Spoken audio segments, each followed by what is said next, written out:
Welcome back to my channel. ഇന്നത്തെ ക്ലാസ്സിൽ നമ്മൾ എടുക്കാൻ പോകുന്നത് 5ാം ക്ലാസ്സിലെ ഹിന്ദിയാണ് കേട്ടോ. 5ാം ക്ലാസ്സിലെ ഹിന്ദി ഒന്നാമത്തെ യൂണിറ്റാണ്. അപ്പോൾ ഇതിന് മുന്നേ നിങ്ങൾ ആരെങ്കിലും സബ്സ്ക്രൈബ് ചെയ്യാത്തവരാണ് കാണുന്നതെങ്കിൽ പ്ലീസ് ഒന്ന് സബ്സ്ക്രൈബ് ചെയ്യുക. അതുപോലെ തന്നെ കമൻറ്റ് ചെയ്യുക, ലൈക്ക് ചെയ്യുക, എല്ലാവരിലേക്കും ഒന്ന് ഷെയർ ചെയ്യുക. അപ്പോൾ വീണ്ടും ഈ ഒരു ക്ലാസ് നിങ്ങൾക്ക് കിട്ടണമെങ്കിൽ ഈ ചാനലൊന്ന് ഫോളോ ചെയ്യുക. ഇവിടെ നിങ്ങളെ പുസ്തകത്തിൽ ഫസ്റ്റ് പേജിൽ കൊടുത്തിട്ടുള്ളത് നാമാണ്. നാം എന്ന് പറഞ്ഞാൽ നിങ്ങളെ പേര്, കക്ഷ പറഞ്ഞാൽ ക്ലാസ്, സ്കൂൾ പറഞ്ഞാൽ സ്കൂളിൻ്റെ നെയിം എഴുതുക. പിന്നെ അടുത്ത പേജിൽ ഇക്കായി 1 എന്നിട്ടിട്ടുണ്ട്. അപ്പം നിങ്ങളുടെ ഇക്കായി പറഞ്ഞാൽ പാഠം 1. ഇവിടെ കണ്ടോ താഴെ ദുലാരേപ്പൽ എന്ന് പറഞ്ഞാൽ എന്താണ്? പ്രിയപ്പെട്ട നിമിഷം. അപ്പോൾ ഇവിടെ ഇത് എങ്ങനെയാണ്? ദാ എഴുതിയിട്ട് ചിഹ്നാണ് ഇവിടെ താഴെ ഇട്ട് കണ്ട് ദു. അടുത്തത് ലാക്കൊരു വരട്ടാൽ നീട്ടുക, ദുലാ. രാ എന്ന് എഴുതിയിട്ട് മേലെ ചെരിച്ചൊരു വരട്ടാൽ ദുലാരേ. അടുത്തത് പൽ എന്നാണ് വായിക്കുക, ദുലാരേ പൽ, പ്രിയപ്പെട്ട നിമിഷം.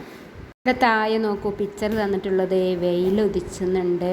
അതുപോലെ തന്നെ ഇതാ ഇവിടെ താഴെ കുറേ പൂക്കളുണ്ട്. ആ പൂക്കളുടെ മുകളിൽ ഇങ്ങനെ പൂമ്പാറ്റകൾ ഇരിക്കുന്നുണ്ട് അല്ലേ. അപ്പോൾ അടുത്ത പേജിൽ നോക്കൂ, വെയിൽ ഉദിക്കുന്നുണ്ട്. അതുപോലെ തന്നെ കുറേ പൂക്കളിൽ ഇതുപോലെ തന്നെ ഇങ്ങനെ പൂമ്പാറ്റകൾ ഇങ്ങനെ തുമ്പികൾ ഇങ്ങനെ പാറി കളിക്കുന്നുണ്ട്. അപ്പോൾ അതിൻ്റെ മുകളിൽ കുറേ തത്തകൾ പാറുന്നുണ്ട്. ഈ പിക്ചറൊക്കെ നിങ്ങൾ കണ്ടില്ലേ. ഇനി അടുത്തത് നമുക്ക് ഈ ഒരു കവിത എന്താണെന്ന് നോക്കാം. ഇവിടെ എന്തെല്ലാം ഉണ്ട് ഈ ചിത്രത്തിൽ കാണുന്നത് പോലെ തന്നെ പക്ഷികളുണ്ട്, തെങ്ങുണ്ട്, പ്രകാശം ഇങ്ങനെ ഉദിച്ച് നിൽക്കേണ്ട പിക്ചറൊക്കെ നമുക്ക് കാണിച്ചിട്ടുണ്ട് അല്ലേ.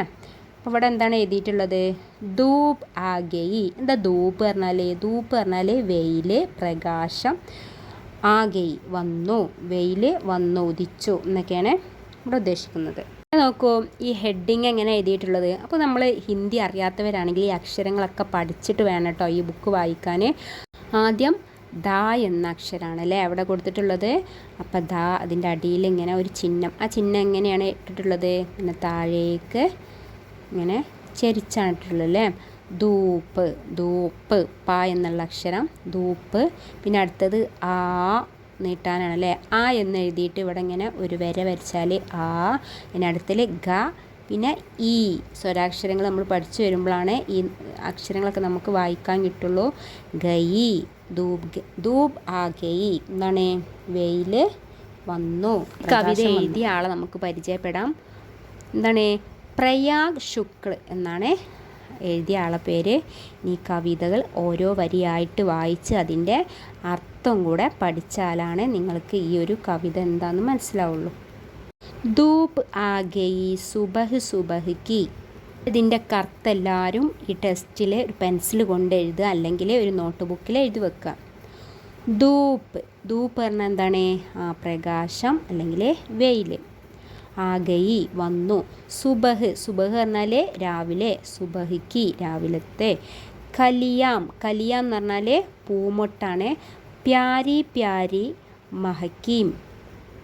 വായിക്കാം, കലിയാം പ്യാരി മഹക്കീം. കലിയാം എന്ന് പറഞ്ഞാൽ പൂമൊട്ട്. പ്യാരി പറഞ്ഞാൽ ലൗലി, മനോഹരം എന്നൊക്കെയാണ്. മഹക്കീം എന്ന് പറഞ്ഞാൽ സുഗന്ധം, സ്മെല്ല്, വാസന ഒക്കെ പറയും. പൂക്കൾ വിരിയുമ്പോൾ ഉണ്ടാകുന്ന ആ ഒരു സ്മെല്ല് ആണ്. ഒരു പൂക്കൾ വിരിയുമ്പോൾ ആദ്യം ഒരു മുട്ടായി ഇങ്ങനെ നിന്നിട്ട് കുറച്ച് വിരിയും. അപ്പം ഇങ്ങനെ സുഗന്ധം ഇങ്ങനെ പരക്കും അല്ലേ. പൂക്കൾ വിരിയുമ്പോൾ സുഗന്ധം പരക്കും. അടുത്ത വരി എന്താണ്? കലിയാം ക്യാരി മഹക്കീം. കലിയ എന്ന് പറഞ്ഞാൽ നമ്മളിവിടെ പഠിച്ചു എന്തായിരുന്നു? പൂമൊട്ട്. ഇനി അടുത്തത് എന്താണ്? ക്യാരി 2 പ്രാവശ്യം കൊടുത്തിട്ടുണ്ട് അല്ലേ. ക്യാരി എന്ന് പറഞ്ഞാൽ എന്താണ്? പൂത്തടം എന്നാണ് കേട്ടോ. പൂവിൻ്റെ പൂത്തടം.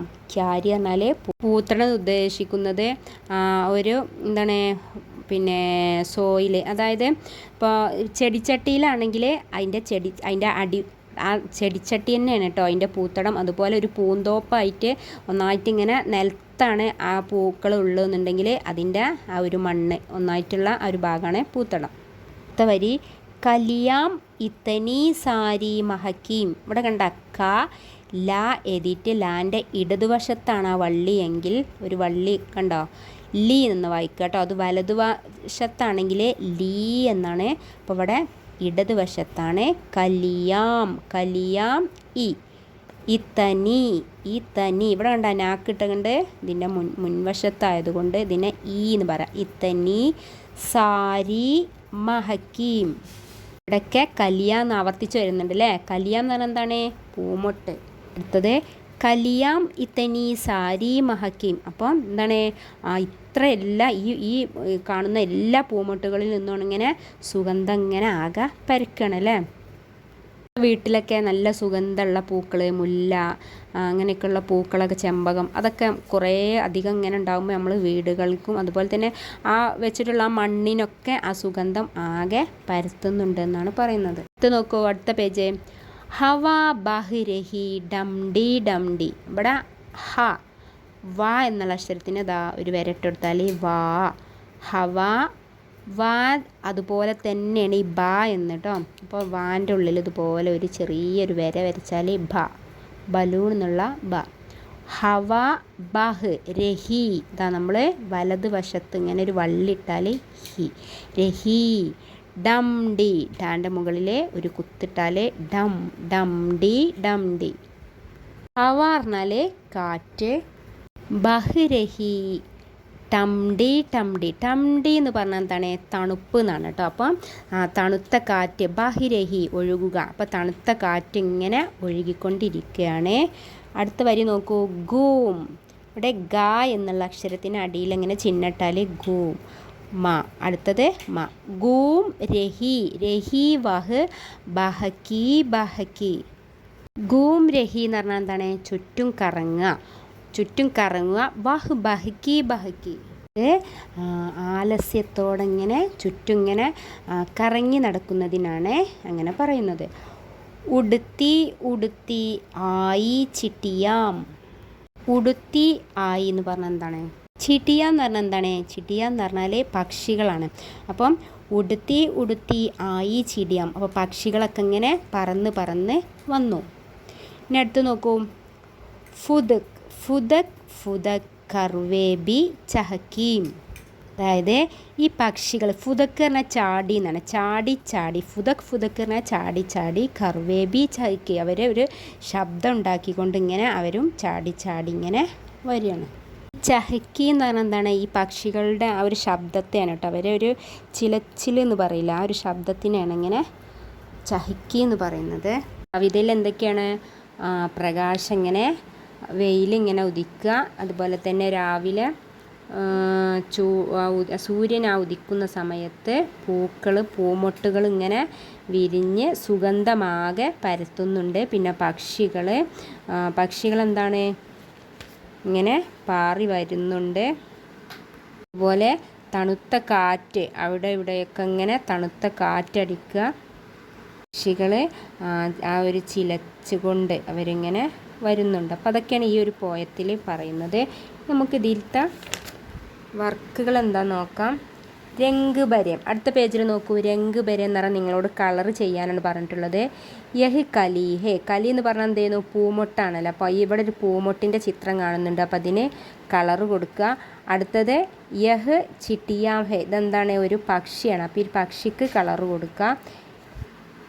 ഇതിൻ്റെ താഴെ നോക്കൂ, കുറേ കളറുകൾ തന്നിട്ടുണ്ട് അല്ലേ. ലാല്. ലാല് പറഞ്ഞാൽ എന്താണ്? ചുവപ്പ്, റെഡ്. ഹര എന്ന് പറഞ്ഞാൽ പച്ച, ഗ്രീന്. കാല കറുപ്പ്, ബ്ലാക്ക്. നീല എന്ന് പറഞ്ഞാൽ ബ്ലൂ ആണ്, നീല.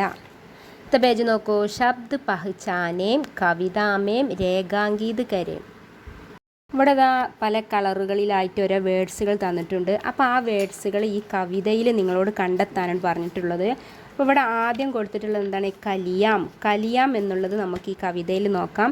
പൂമൊട്ടുകൾ എന്നുണ്ടല്ലേ. അപ്പോൾ കലിയാം എന്നതാ ഈ 3 വരിയിലും കലിയാം എന്ന് കൊടുത്തിട്ടുണ്ട്. ഇനി അടുത്തത് ഏതാണ്? അടുത്തത് ക്യാരി. ക്യാരി എന്ന് എവിടെയാണ് ഇതിലുള്ളത്? അതിതുപോലെ നിങ്ങൾ തിരഞ്ഞെടുത്തിട്ട് മൂന്നാമത്തെ ആ വരിയിൽ ക്യാരി ക്യാരി പൂത്തടം. അപ്പോൾ അതുപോലെ തന്നെ നിങ്ങളോട് ലൈന് വരയ്ക്കാനാണ് പറഞ്ഞിട്ടുള്ളത്. ഇനി അടുത്തത് ഹവ. ഹവ എന്നുള്ളത് അവിടെ രണ്ടാമത്തെ പേജിൽ ഹവ ബഹ്രഹീം. കണ്ടില്ലേ? അപ്പോൾ അതിൻ്റെ താഴെ ഒരു ലൈന് വരയ്ക്കുക. അതുപോലെ ചിട്ടിയാം എന്നുള്ളത് ഇവിടെ ഈ ഒരു വരിയിൽ കണ്ടു. അപ്പോൾ അതും താഴെ ഇതുപോലെ വരയ്ക്കുക. അടുത്തത് ധൂപ്പ് നമ്മൾ ഫസ്റ്റ് തന്നെ കൊടുത്തിട്ടുണ്ട്. ധൂപ്പ് ആകെ ഈ സുബഹിക്ക്. അപ്പം ധൂപ്പ് എവിടെയാണെന്നെങ്കിൽ അതിൻ്റെ താഴെയും ലൈന് വരയ്ക്കാനാണ് പറഞ്ഞിട്ടുള്ളത്. ഇതിൽ ആക്ടിവിറ്റീസ് തന്നിട്ടുള്ളത്. അപ്പോൾ നിങ്ങൾ ആദ്യം അക്ഷരങ്ങൾ അറിയാത്തവരാണെങ്കിൽ അക്ഷരങ്ങൾ പഠിച്ചെടുത്തതിന് ശേഷം ഈ ബുക്കിലെ കവിതകൾ വായിക്കുക.